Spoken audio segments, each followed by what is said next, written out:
In a shocking turn of events, the United States has just aligned itself with Russia, North Korea and Belarus in a critical United Nations vote on Ukraine. On February 24th, 2025, the third anniversary of Russia's full-scale invasion no less, the UN General Assembly held a vote that left diplomats clutching their pearls and reaching for the smelling salts. 93 countries voted to condemn Russia's invasion and demand the withdrawal of troops.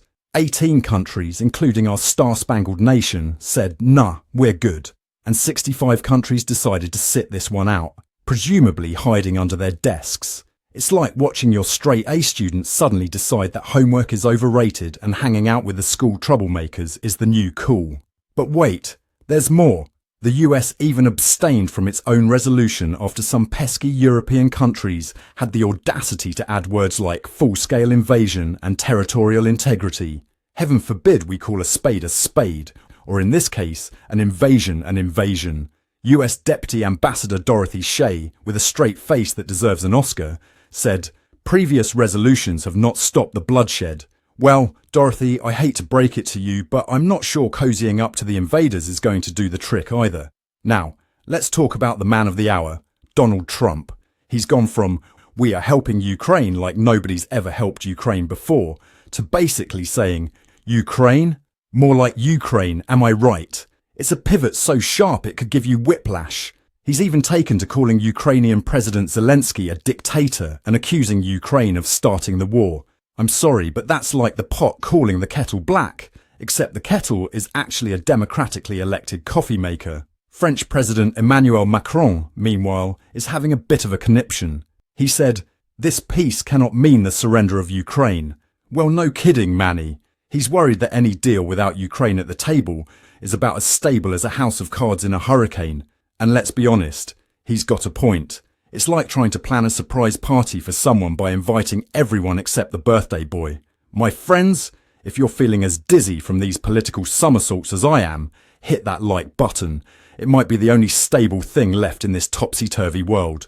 Because let me tell you, this isn't just about Ukraine anymore.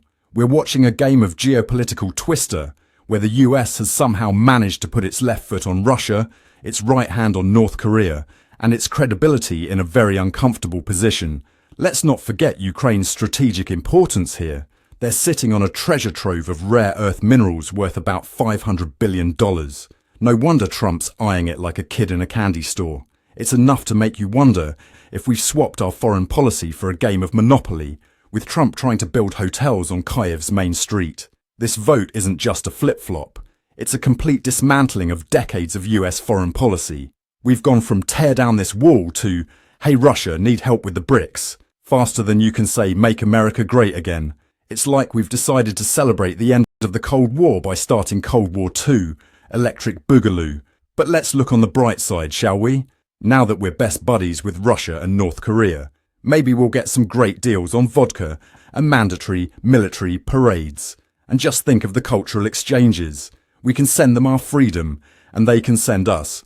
Well, I'm sure they'll think of something.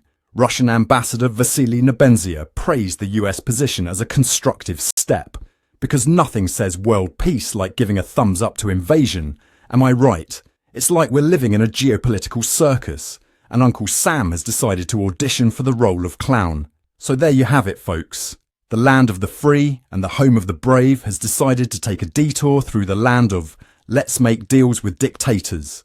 America's foreign policy is pivoting faster than a cat chasing a laser pointer, and just as unpredictably, one thing's for sure, in this new world order, the only constant is chaos. And on that cheery note, I'm Ron DeParmesan, reminding you that in the game of international politics, sometimes the only winning move is to change the game entirely. Meow!